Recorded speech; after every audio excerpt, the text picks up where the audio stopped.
I'm Ernest Hooper with United Way Suncoast. Welcome to the future of philanthropy, maximizing MacKenzie Scott's generosity. Thank you for joining us today for a special panel presentation. So, when philanthropist MacKenzie Scott extended her generosity in December 2020 to hundreds of organizations across the nation, including right here in Tampa Bay, United Way Suncoast, Meals on Wheels Tampa, and Goodwill Manasota, she did more than present those nonprofits with transformational gifts. She issued a clarion call to all of these organizations. The message was clear: extend your mission work, help more people, address the challenges brought on by the pandemic and the inequalities it exposed, and inspire others to join your critical work. Today, we want to delve deeper into the impact of Ms. Scott's philanthropy and how you can help. Let's start by introducing our panelists, and then we'll circle back and give each of them a couple of minutes to talk about their organization and their plans for the MacKenzie Scott gift. We start with one of the area's most recognized and successful nonprofit and civic leaders. She has brought transformative change as a CEO to Frameworks and Girl Scouts of West Central Florida, and now she's the CEO of United Way Suncoast. Since joining UWS in 2019, she has helped the organization refresh its brand, galvanize the community in the wake of COVID-19, and guided the creation of a new strategic vision for United Way Suncoast. Please welcome UWS CEO, Jessica Muroff. Good morning, Ernest. It's wonderful to be here this morning with all of you. Thank you for being here. I'm excited to share our plans for the future. All right, Jessica, we're thrilled to have you. And we're also thrilled to have two leaders from Goodwill Manasota with us today. Goodwill received a $10 million contribution as part of MacKenzie Scott's philanthropic efforts. Joining us is the current CEO of Goodwill Manasota, who is approaching the 50-year mark of service with the Goodwill system. He's known for being bold and innovative, having pioneered such advancements as the Mission Development Services Program, which provides education, training, and mentorship services to Goodwills, not just here, but across the nation. He has also redefined Goodwill as a social enterprise, built on a platform of team member accountability and personal responsibility. Under his leadership, the organization's state-of-the-art 35,000 square foot corporate headquarters, which opened in 2014, has become an international training center. Say hello to Goodwill Manasota CEO, Bob Rosinski. Good morning, and thanks for having us here. Good morning to you, Bob. As you can see, alongside Bob is the man who was named president of Goodwill Manasota in July. He will become CEO upon Bob's retirement in the summer of 2022. He began his tenure with the Goodwill system in 2006 and joined the Goodwill Manasota team in 2013.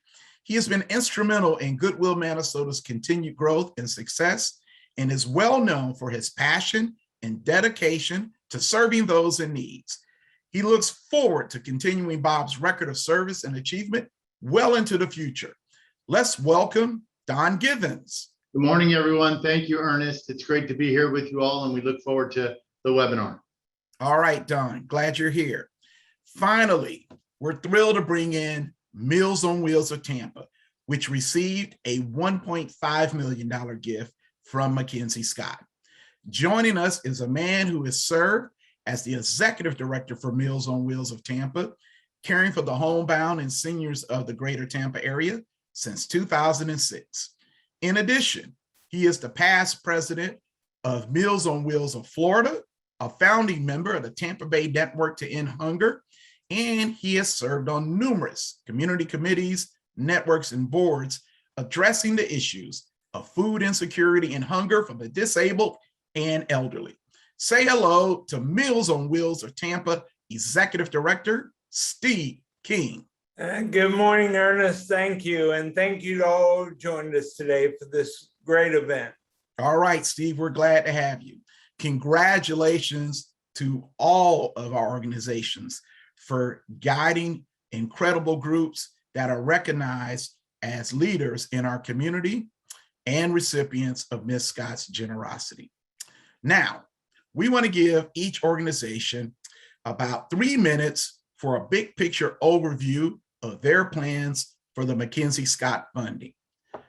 We'll begin with Jessica Muroff from United Way Suncoast. All right. It's so good to be here with all of you. Just to give you a little bit of background about United Way Suncoast, we've been serving our community for nearly 100 years. And to put it quite simply, what we do is we are a partner, a leader, and most importantly, a convener of our sector to address key issues and challenges within our community. And we focus in 3 areas in particular: in early learning, youth success, and financial stability, all to support our Alice families, which are those hardworking individuals and families who are struggling to make ends meet. United Way also makes sure that we stand up and we support our community in times of emergencies and crisis.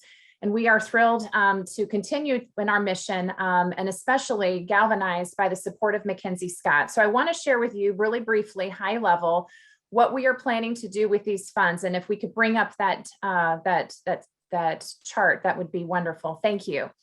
There are several ways that United Way Suncoast is going to be investing these dollars in the community. And the one thing that we heard very clearly from MacKenzie Scott's team was that we wanted these dollars to have action in the community. And we knew that there were several ways that we wanted to accomplish this because we just came off the heels of a strategic planning process. So first and foremost, we know that there are some acute needs happening in our community right now that we want to address and that we have been addressing. So you can see here, supporting immediate needs is something that we are right out the gate going to be investing dollars in supporting up to $3 million over the next year to abate the eviction crisis that so many are facing throughout our 5-county area. And the great news is we already have partnerships in place and other funders who are coming to the table to making sure that we are addressing gaps and helping families navigate the federal dollars that are in their communities to help keep them in their homes, and supporting those landlords to making sure those small business owners as well get the support that they need. Then we also looked at ways that we wanted to expand and deepen our impact in the community in our current areas of focus. And there could be probably nothing more important than focusing on early learning. So up to $5 million will be invested over the next 3 years to expand and deepen our impact in this area specifically. And as we are emerging from the pandemic and we have seen how our children and the impacts of that remote learning has had in their reading on grade level by 3rd grade and the declines that we've seen in the last year, we know that this is critically important. Next is big and bold. We wanted to do something in our community that we probably wouldn't be able to do but for the support of MacKenzie Scott. So up to $7 million over the next 5 years is really going to tackle systems change. And most specifically, strengthening the capacity building of our nonprofit sector, launching a Data for Impact Center to making sure that we are communicating to our community, to our partners, about the impacts and the current state of challenges throughout our region. And finally, tackling human service navigation and making sure that we put a support system and a framework in place within our sector to support individuals getting the help that they need efficiently and effectively. Next, we want to invest in innovation. This was a big part of our strategic plan. So up to $3 million over the next 5 years in funding agility and innovation grants for our nonprofit partners. We want to give them the opportunity to try things that maybe they haven't tried before or having the resources to do before that are innovative approaches to helping individuals and families throughout our community. And finally, this is a huge body of work, and we know that we need support for our own organization to make sure that we have the infrastructure to make all of this happen. So up to $2 million over the next 5 years to support the operations of United Way Suncoast specifically and helping to invest and deploy and operationalize this huge body of work. So I'm going to turn things back over to Ernest so we can hear about our community colleagues and the work that they're going to be doing. All right, Jessica, thanks so much. And certainly when you're talking about an organization like United Way Suncoast that serves 5 counties, Hillsborough, Pinellas, Manatee, Sarasota, and DeSoto, we have a lot of work to do. Up next is Bob and Don from Goodwill, Minnesota. They also cover a large area. Bob and Don, tell us a little bit about Goodwill, Minnesota and your plans for the MacKenzie Scott gift. Thanks so much, Ernest. And again, good morning to everybody who's joining us for this important webinar. Goodwill is a social enterprise that changes lives through the power of work. Our national organization was founded in 1902. This Goodwill became an autonomous organization in 1982. Here is Don Githens, who will share how we're going to amplify and multiply the generous gift from MacKenzie Scott. Thanks, Bob. If we can put the slide deck up, I'm going to give you a high-level overview of 7 specific programs that we're looking at, that we're actively working with the backing of the MacKenzie Scott funds to support our mission activities. First is our Goodwill Minnesota Veterans and Their Families program. We added a new team member earlier this year, and we've opened up a Let's Buddy Up chapter in the Venice area, which is run by veterans for veterans. For any veteran who is in need of camaraderie or services, this is an excellent way to connect with the veterans community in our area. The next program is our Supported Jobs Plus program. These are team members with significant barriers to employment who can work with our teams, and they, either sales floor or custodial. We have apparel processors. They're contributing members to the team, and they're really the heart and soul of our teams in the stores. We've added 10 slots this year. That was our goal. We've already achieved that, and we're looking to add 3 to 5 more by the end of this year, and then continue to grow that program in 2022 and beyond. Goodwill Minnesota's Jobs Plus Language program. We created this program this year to help team members who couldn't get employed by our organization due to a language barrier. And we have created a team up at our logistics center on Whitfield Industrial, where they are producing apparel and they are learning English as a second language as part of the training process. Typically, we allocate 90 minutes a week for English as a second language or other educational activities, and we added an additional 90 minutes on the clock paid for these team members to learn those skills to be able to read and write and communicate at the 6th grade level. So that's been very successful thus far, and we're looking to grow that program. The next one is our education initiatives. We have a program internally for team members to earn bachelor's degrees, master's degrees, certificate programs, but we're also exploring a national program to significantly impact educational opportunities in our area. The next program, if we can go to the next slide, please, is our Job Connection. Again, part of MacKenzie Scott's gift was rural markets and the services needed there. We recommitted to the Arcadia market.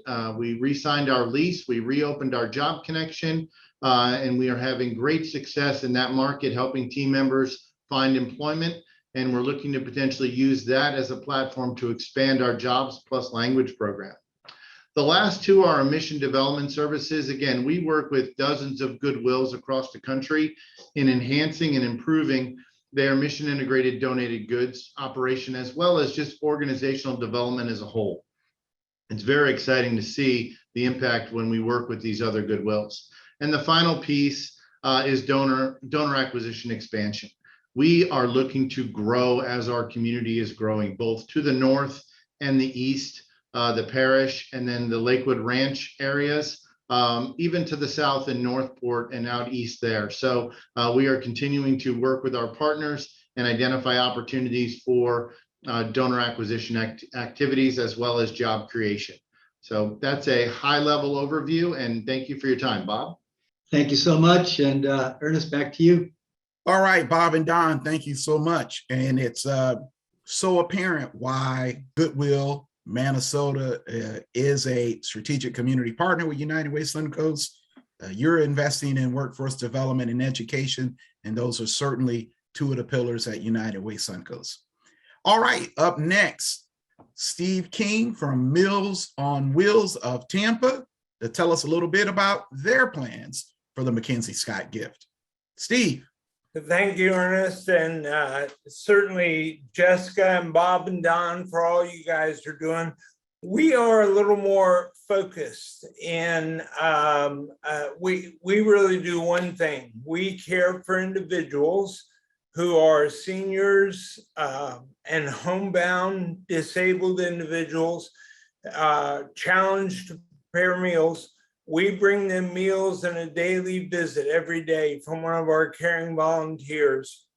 Our whole mission is about caring for those who are lonely and isolated. It's interesting, during COVID, I think we all felt a little bit of that isolation and loneliness. So many of the folks we serve have that all the time, not just in pandemic times. And our goal is to care for them and always make sure they have a meal and a friend in Meals on Wheels of Tampa. We are completely privately funded, receiving no government grants or funding. And that's why MacKenzie Scott's gift was so impactful for us. If you pull up the first slide, there are really 4 things we intend on doing with MacKenzie Scott's gift. The first is to expand our service areas. We are moving into the southeastern part of Hillsborough County. We already serve the greater Tampa area to the county lines on the north and west and south, but we're moved into that southeast Hillsborough County area. I'm very proud to say that we've already begun serving in Gibsonton and that surrounding area, the Riverview area. We began that expansion 3 months ago, and MacKenzie Scott gift had an impact on that. In addition, we're creating new menus for those that we serve. They depend on this food every day. We're creating new menus with seasonal flavors, but probably even more exciting, several medically tailored meals, including a diabetic meal that will be rolling out in January, other medically tailored meals that can serve the folks who have so many issues, whatever they may be. So we're excited about our new menus. If you go on to the next slide, one of the great things about the MacKenzie Scott generosity is that we'll be able to update our fleet. We have aging trucks and vans at Meals on Wheels of Tampa, and our 4 vans and 3 trucks are being upgraded even as we speak. We provide meals in a 3-county area to several partners, and as well as our homebound. And so we're upgrading our fleet and looking at new eco-friendly options to be able to be a good steward in our community. And then lastly, we will have some staff growth in the future as well, mostly focused on community outreach. All of us, every single one of us, have grandmas and grandpas and great grandmas and grandpas that can use our services at some time in life. And we want to get the word out. We don't want to be a well-kept secret in our community. We want all those who are homebound, disabled, and elderly to know that they never have to be without a meal and a friend. So the exciting thing for us is that several of these things are already in process since we received the MacKenzie Scott gift, and we're looking forward to the future. Thank you, Ernest. All right, Steve, thank you so much. And let me just add one thing about Meals on Wheels of Tampa. It's been a couple of years, but I can attest the food is really good. And I just feel like, Steve, I just feel like that's important to say. It's really good food. All right, let's start with our questions for the panelists. We'll start with the first question. Jessica, we'll let you go first on this question. And then Bob, Don, Steve, you're welcome to give us your perspective. So the first question, the MacKenzie Scott gift arrived at a time when the pandemic had already impacted your mission work. What was the emotion when word came that your organization would be a recipient of the MacKenzie Scott gift? Jessica? Well, the first emotion was disbelief because it's not every day that somebody calls you and says that they want somebody who you've read about, right, in national news, and wants to donate $20 million to your organization. But then shortly, after understanding that this truly was not fraud or somebody trying to pull my leg, that it was complete overwhelm of the generosity and inspiration.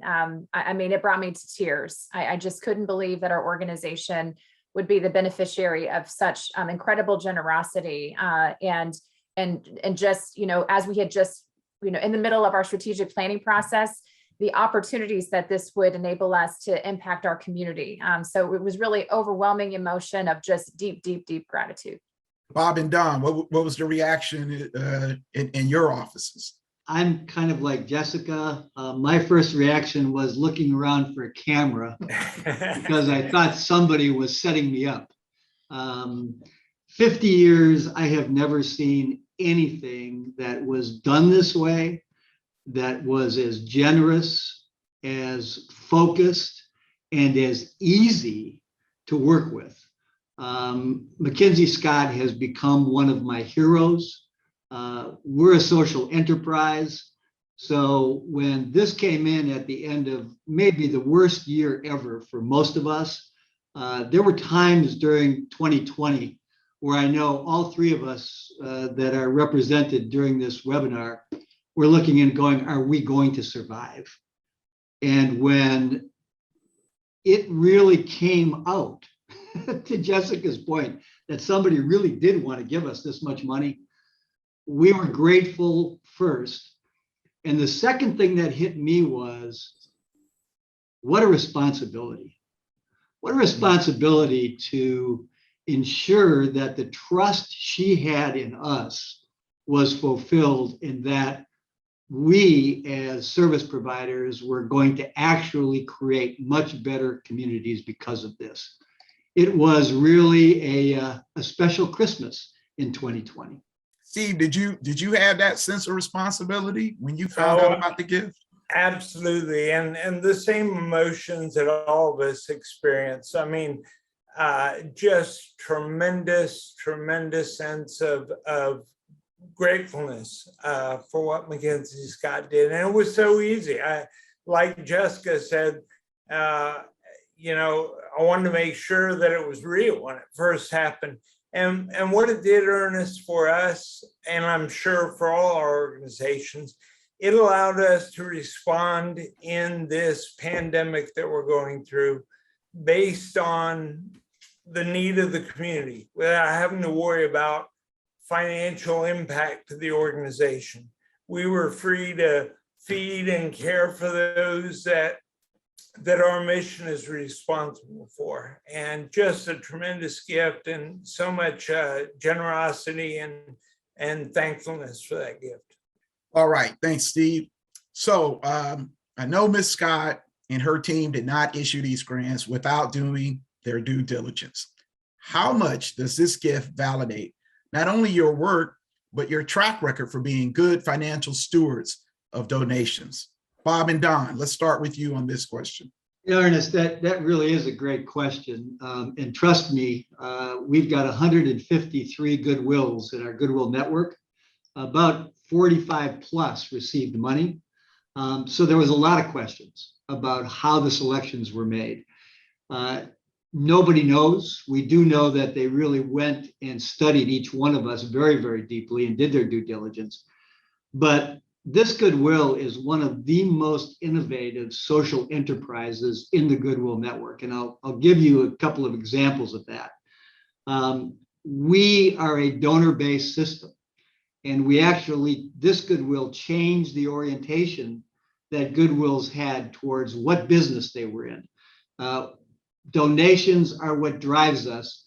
Even though we've got stores, we really are in the donor acquisition business. Steve was talking about not taking government funding, not getting very much of it. We self-fund 99.9% of our services. So the social enterprise that we run is actually creating the resources that are required to support 700 jobs and thousands of people receiving services every year. We developed the first management information system in Goodwill and licensed that to other Goodwills. We are a pioneer in internet training with Goodwill University. We've got the first comprehensive training program for Goodwill employees. We've got our mission development services where we work with Goodwills all over North America. And I got to believe that when MacKenzie Scott and her team were looking at that, they were impressed by the impact, not only in the area that is assigned to us, but in Goodwills all over North America. We're the first Goodwill that created a program called our Good Partner Coach program. Everybody who works for this Goodwill has a life coach because the people that we hire are very, very similar to the people that we serve. We've got a Supported Jobs Plus program where we are the employer of choice for people with severe disabilities in our area. We've got a Veterans Task Force that collaborates with organizations all throughout our services area. So the rural services that we were able to reinstate because of her gift was kind of just the cherry on top. I think what MacKenzie Scott saw was an organization that utilizes community resources to maximize services that are already there. And so she knew that by giving us this gift, we would magnify, amplify, and multiply the gift that she gave to us. Steve, what do you think MacKenzie Scott and her team saw when they looked at the track record of Meals on Wheels of Tampa? It's a great question, Ernest, and one that we've asked ourselves. Out of over 5,000 Meals on Wheels programs across the United States, we were one of 30 plus Meals on Wheels that received funding. I think it is a statement as to the effectiveness and efficiency of Meals on Wheels of Tampa in the 46 years we've been in existence. I'm thankful that our reputation as an organization that is impactful upon those that we serve, the homebound, the seniors, the elderly, the disabled, translated to MacKenzie Scott's generosity. So I think it's a recognition of our reputation in this community, as well as the other organizations that are here. They're making a difference in the lives of people. And I think that's what MacKenzie Scott and her team looked at when they gave, and I'm thankful for that. Jessica, what's your perspective? What does it say about United Way Suncoast to receive this gift? What does it say about its track record? Well, similarly to Goodwill and Meals on Wheels Tampa, we know she took, and her and her team took a data-driven approach to identifying the organizations who had strong leadership and outcomes. And that's certainly something that United Way has. And she knew that giving to United Way that would have an exponential impact in how many strategic community partners we have, those nonprofit organizations that we work with, and bringing the best organizations together to tackle community challenges. But what she also said with this is, and I'll take a specific quote from her blog post and sharing why she did this. She stated that this pandemic has been the wrecking ball in the lives of Americans already struggling. So she knew that United Way Suncoast in particular, and our focus on our ALICE families, those asset limited, income constrained, employed, those hardworking individuals and families, she knew that giving to United Way Suncoast would be one of the best ways that she could support those families who have been disproportionately impacted by the crisis that we've all faced this last year. Yeah, and I'm so glad you mentioned that because the Alice families are a key focus for United Way Suncoast, and we consider those families to be our families, and we work every day to try to help them.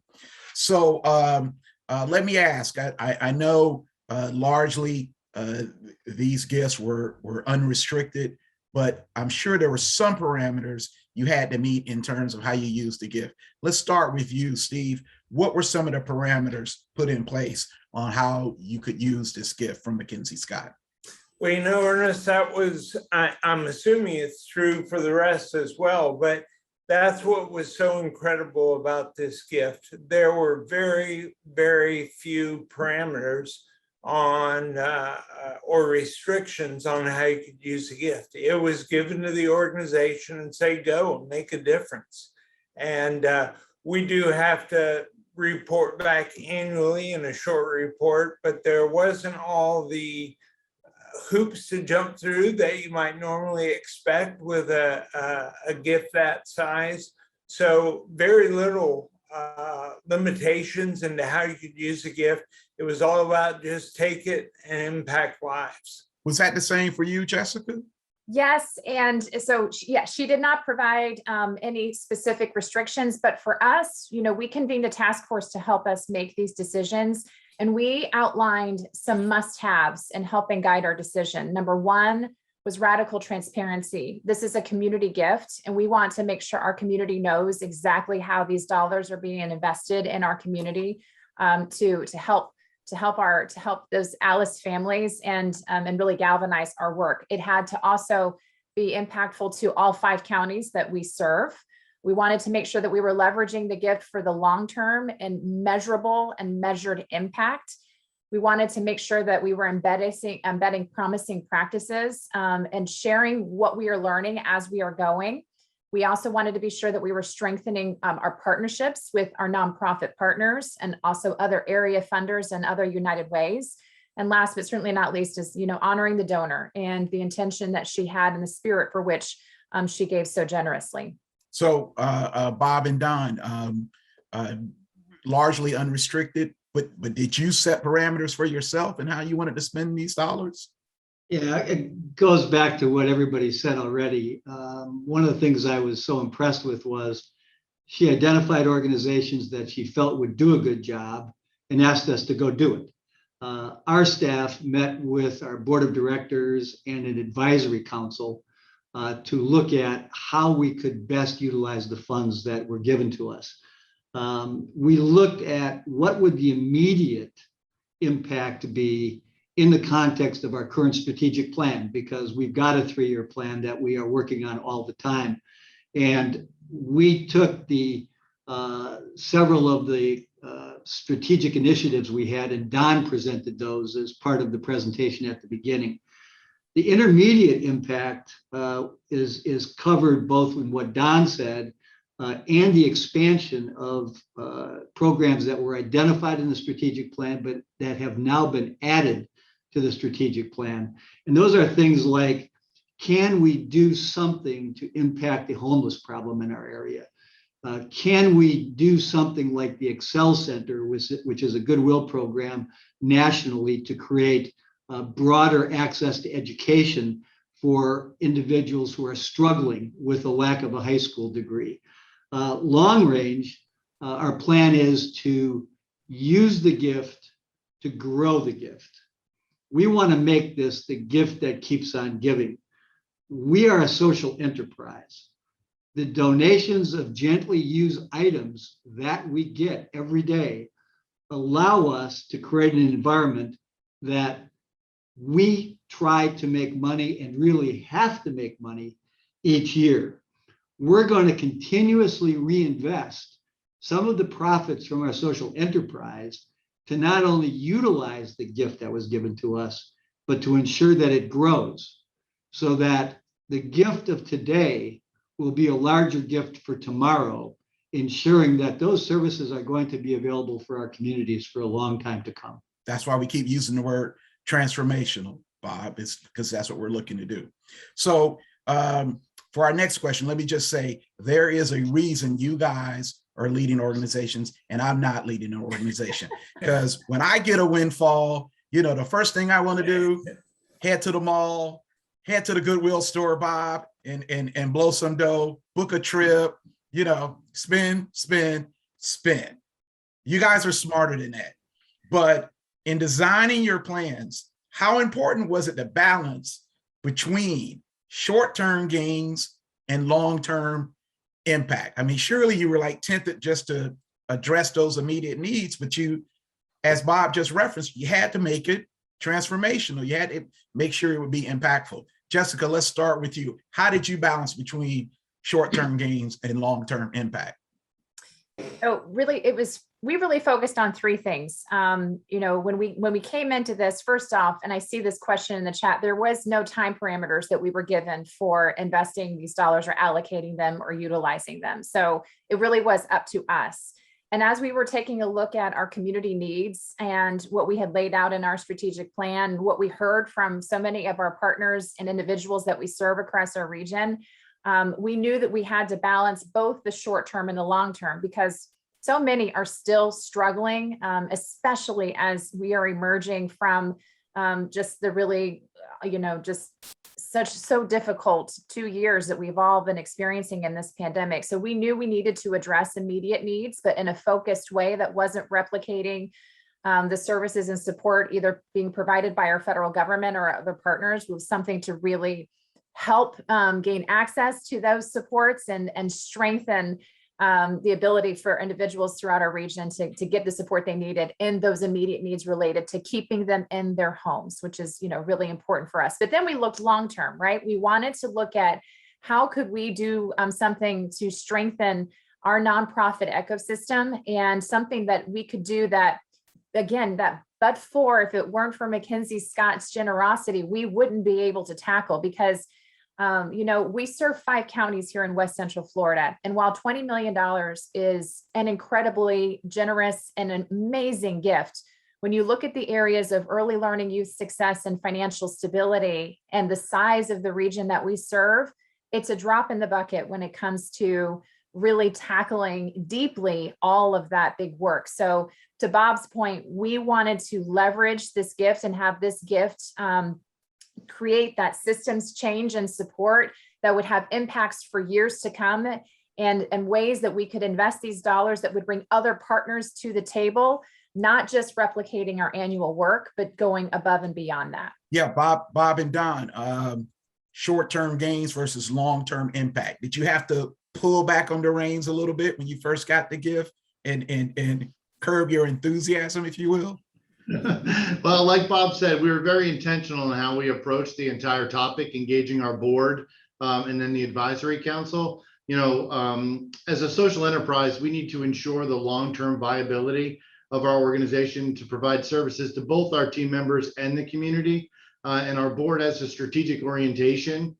It's positioned our organization very well for the challenges of today and the future. So we're very happy with where we're at. With the needs we've addressed in the near term, and then the long-term sustainability of the organization, thanks to the gift and the outcomes of our social enterprise activities.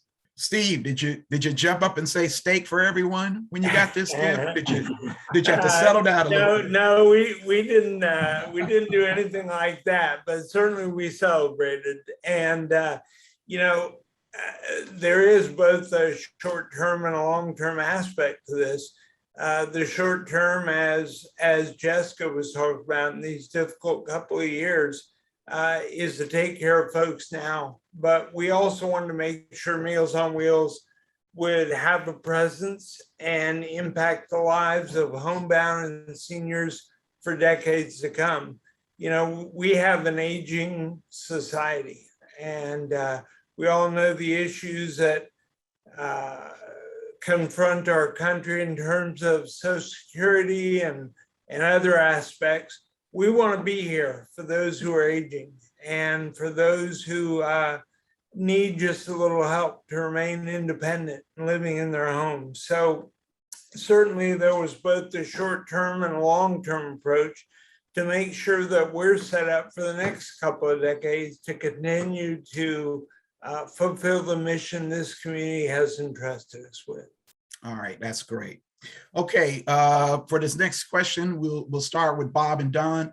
Diversity, equity, and inclusion are such important goals in today's world. What role did addressing systemic inequities and tackling social justice play, and how you decided to spend these funds? Yeah, so for us, those challenges were taken into account.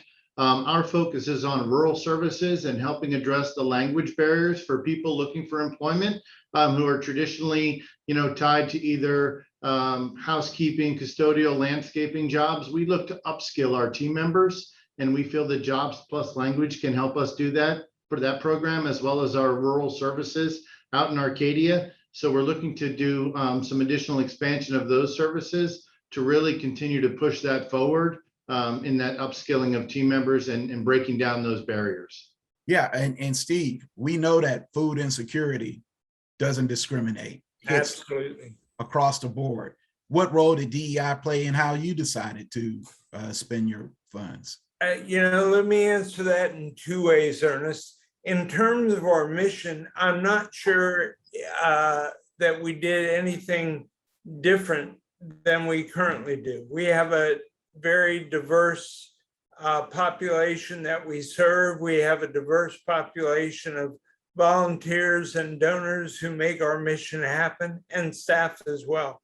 But internally, our organization, our board, we have a great board, and we've had several meetings and are in process of addressing ways that we can improve the whole DEI perspective within what we do. So I'm not sure mission-wise it impacted what we did, because we're already very diverse and inclusive. And but certainly as an organization, we want to be good stewards of the funds MacKenzie Scott gave and the trust that our community has in us. All right, thanks, Steve. Jessica, what role did DEI play at United Way Suncoast? A big one. And in our new strategic plan, it is the frame and the lens through which we're going to be approaching all of our work. And the only thing that I would add, because very similarly to Bob's and Steve's comments, we're focused on this and wanting to drive change. But it's also, when we look at our Alice families, that is not a threshold that is just a one size fits all. We know, our Black, Hispanic, single female headed, households with children are more likely to fall within that Alice threshold. And so, we have to have customized approaches, measuring and understanding these disparities, and what are the things that we can do to help in our community and help these families and individuals. And so we can't ignore it. We have to measure it. We have to take action with it. And that's exactly what these dollars in our strategic plan is going to help us do. So we have about 15 minutes left, and I did want to leave time for a few questions that have come up in the chat. But I did want to get this question in for all of you. Do you worry at all that some donors may say, hey, you got money from MacKenzie Scott, so there's no need for me to donate now? What is that a concern, Steve? And how would you address someone who would offer that perspective? Well, being completely honest, that was one of the questions we talked about very early. What would the reaction be? But it's interesting, Ernest, because we found actually our giving has increased. And I think the fact that people have seen the confidence that MacKenzie Scott had in the organization's president and so many more has increased their confidence and trust as well. Our partners and donors have been amazing throughout the pandemic, before MacKenzie Scott's gift and certainly after. So any fears that I had about people wouldn't give because we received the MacKenzie Scott gift, they were totally erroneous. We've increased our giving. Oh, that's excellent. Jessica, I think the MacKenzie Scott wanted this to inspire others to give. Is that how you see this gift? Absolutely. And we even, after we announced this gift, we had a donor donate over $1 million to a specific community for, specific early learning programs. I mean, there is so much that we can do in our community, and United Way takes such great care on investing dollars for the biggest impact. And so truly it's been, similar to Steve, it's really galvanizing our community to give more and to do more, and knowing that United Way Suncoast is going to steward those dollars in really great ways. This is a community gift, and we're truly utilizing it and leveraging it in a way that goes above and beyond our annual work. And so that work still happens every single day, and we still need the support of our community to keep that going. I'm sure that speaks to all three organizations. And Bob and Don, I know you say you're in the business of donor acquisition, so that doesn't end because you got a gift from MacKenzie Scott, right? Correct. Yeah. Goodwill as a social enterprise, we're a business with a social purpose. For us, it's all about capacity building. You heard Bob mention our self-funding largely, and through the acquisition and sale of donated goods. We don't ask people to give us money. We ask them to invest in our programs and our mission. Additional contributions will always build capacity alongside the MacKenzie Scott gift. And like we said earlier, we're in this for the long haul in this community. Yeah, that is perfect. This is about community care. And what all three of these organizations seek are people willing to invest in the community and show that they care. And Ernest, if I may. Yeah, go ahead, Steve. I love the term Jessica used earlier. Jessica, I may steal it. Radical transparency. I think we have tried to practice that, as long as our organization has been in this community. But I think that transparency is so important to our donors, so they can see, as Bob and Don talked about, as Jessica talked about, the great work that's going on in the community and the way their funds are being used to make that happen. So that radical transparency term, that just resonated with me, and I wanted to say a word on that. Oh, great. Yeah, it's not just a clean glass that you can look through and see what's happening. It's a magnifying glass. You can look closely. All right, so we do have a couple of questions from the chat. Jessica, I think this first question goes to you. It's about our effort to help with the eviction crisis. And they ask, how will the rental aid effort be allocated in terms of individual counties, proportionally to population, need, cooperation of counties? Can you address what some of the factors are in that? Sure, it's all of the above. So we are pulling together our partners. So again, the way that we're looking at this is, so there's federal aid in all of our counties that is available to families who need it. So number one is really making sure that we have navigators in place through our nonprofit partners to help people, because these systems are not easy to navigate, and having them understand and helping to walk them through that so that they can receive those dollars. The federal threshold too for receiving aid is actually, from a salary perspective, is actually below what our Florida threshold is for our Alice families. So there's a gap there. We want to make sure that we're serving families that may perhaps fall within that gap. And so it's county by county. It's a specific strategy county by county, because they all do things a little bit differently. And we have partnerships with our legal aid partners throughout the entire region and helping these families, as well as partnering with other foundations and community supporters to even add to what we are investing to help these families, and help keep them in their homes and avoid that eviction. All right. This next question is for all three of you. We'll start with Bob and Don.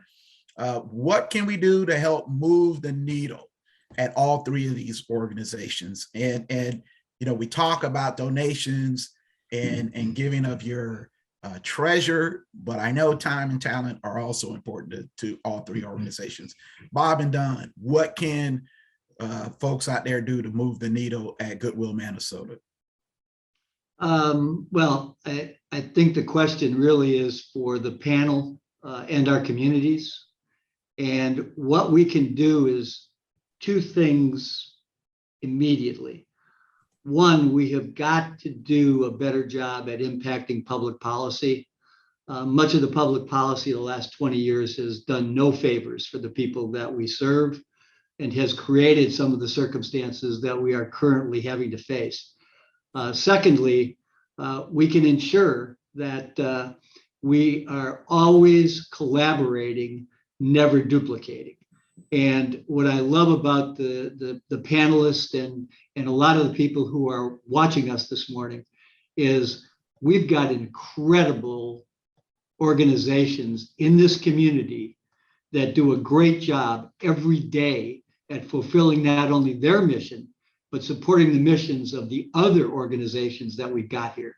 And the more we work together, the more we amplify the capacity of each organization, which in turn is going to multiply MacKenzie Scott's gift.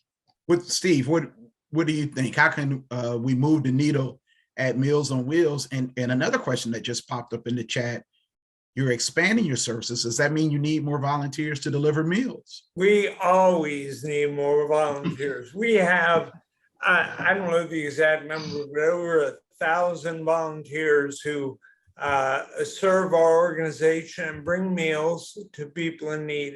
And let me tell you, there's nothing more heartwarming, more than giving a meal to somebody in need. And so we love volunteers. And I think awareness is important as well, Ernest. I love what was just said about organizations not duplicating and partnering together. We in the nonprofit world need to do that. We need to be aware that of the resources that can help where we can't. And so awareness, certainly volunteering, donating, those are the major ways we can move the needle together. Jessica, what do you think? Moving the needle at United Way Suncoast. As I always like to say, we do a lot at United Way Suncoast. Yes. How can those out there help us do even more? Yes, we do. And I really just want to underscore what Bob said about public policy and policy decisions that impact those that we're serving, that I think understanding issues and educating yourself and being an advocate and a part of solutions for change is a big piece. Volunteers, of course, we all need volunteers every single day. And if you want a great repository of access to volunteer opportunities across all 5 counties with tens of, just so many nonprofits, you just come to our website and you can sign up and you can see all of the volunteer opportunities that are available to you. And then, United Way Suncoast has a lot of different leadership roles that you can play within our organization. We have 4 different boards, 3 specific to our geographic county areas. And we need voices on those boards to help us make decisions and to help drive our work. And so if there's, leadership ways, and I know Bob and Steve also have many different committees and boards that you can be a part of to really give and be a part of the voice of United Way and our organizations and helping to drive this change. All right, time for a few more questions. This one is specific to Goodwill. Can you talk a little bit more about what veteran services will be available? Don, you mentioned that's an area that you're looking to promote. Give us a little more insight specifically what you'll be doing to help veterans. So we have a team of 3 veterans who work in our veteran services offices in our University and Lockwood Ridge Donation Center. It was rebranded a couple years ago, and it's there for veterans. We have a partnership with JCFS for mental health services. We host Let's Buddy Up meetings there, as well as at the DAV in the community. Todd is our Veteran Services Manager and does a fantastic job collaborating. Bob mentioned our Veterans Task Force, and it goes back to that cooperation, not duplication. We can see veterans and get services immediately, whether it's transportation assistance, clothing assistance. They have go bags for veterans that are on the street. Really, it's a wraparound opportunity. If someone is in need, they can come to that veteran services offices.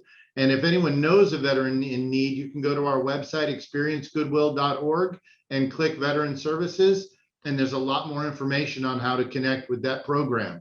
And again, we're standing by to help any veteran at any time. All right, terrific. Jessica, just real quick, there was a question about what is the age range for the United Way expanding impact with early learning? Can you kind of talk a little bit about how we define early learning and youth success and what those age ranges are? Sure. So, starting with early learning, that's really birthed through our elementary school aged years, right? So, two of the biggest benchmarks that we focus on is making sure that children are ready to learn are on reading on grade level by third grade. That's an incredibly important benchmark, but we also know that we can't just hop in on the third grade, right? And get children reading on grade level by then. We have to start much earlier than that. So another really important and key benchmark for us is making sure that they are prepared to enter kindergarten ready to learn. Because, at third grade, up until that point, they are learning to read. And then from then on, they are reading to learn. And so it is such a critical benchmark and a critical focus area for us because it's the baseline of human prosperity and their future. And so we know this is so incredibly important. Youth success, because we know that we're not going to perhaps reach everybody and that we'll still need supports in other areas as our children grow. And so youth success is really focused on those middle and high school years. So making sure that our youth are graduating on time and understand, have access to, and are supported in whatever post-secondary opportunities are available to them, whether that be career or education, technical college, whatever that might be for them, but making sure that they're graduating on time and having those supports to successfully enter the workforce or continue their education. All right, thanks, Jessica. All right, we have time for some closing thoughts. I'd like to get that from each of you. And let me ask, when you offer your closing thoughts, also let everyone who's joined us today know how they can get in contact with your organization if they're interested in volunteering or giving of their time, talent, or treasure. Steve, we'll start with you. Closing thoughts.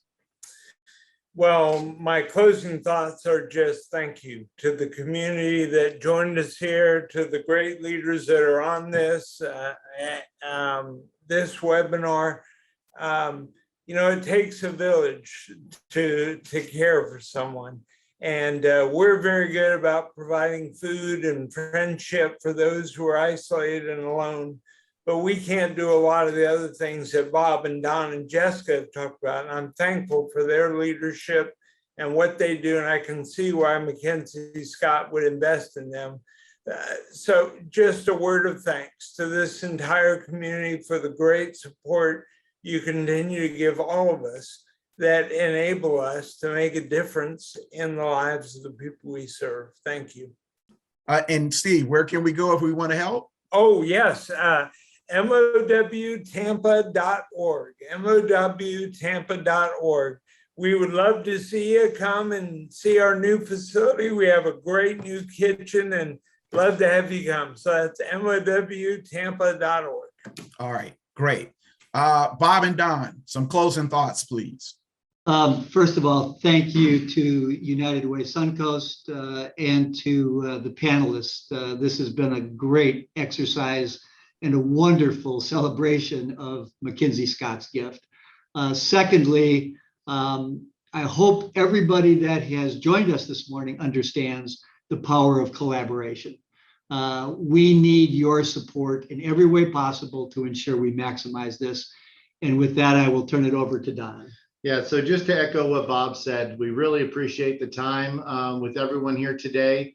And, we'd just like to say, if anyone's out there is looking for employment, whether it's at Goodwill or with one of the employers we partner with, or is in need of services, again, we're here. You can visit experiencegoodwill.org and get lots of information on the services we provide, or you can come to our community connection here at our corporate campus on right by State Road 70 and 301 behind the Walmart, and the team is here ready to help. So again, we view ourselves as an essential service provider in the community, And it's just such an honor to be on the panel with everyone and to share what we're doing with the MacKenzie Scott gift in support of the community. Thank you. All right, thank you. Jessica, some closing thoughts from you. I'll be very brief because we're over time. I want to thank everybody for being here. And if there's anything that we've learned from this, is that in this pandemic and this crisis and these opportunities, is that we are stronger together. And so in any ways that you can be together with us and supporting your nonprofit sector and being a part of solutions and change to help others, we want to be that partner with you. And if you want to learn more about how to be involved or our plans, just go to unitedwaysuncoast.org. Thank you all for being here. All right. On behalf of United Way Suncoast, I want to thank Goodwill Manasota, Bob Rosinski, Don Givens. I want to thank Steve King from Meals on Wheels of Tampa. I want to thank Jessica Muroff for being here. And I'll leave you with one of my favorite quotes. Dr. Martin Luther King Jr. said, life's most persistent and urgent question is, what are you doing for others? Every time I ask myself that question, I come up with the same answer: not enough. So I'm pushing to do more. Hopefully everyone out there is pushing to do more too. Thank you for joining us and have a great day. Thanks all. Thanks, everybody. Thanks. Thank you.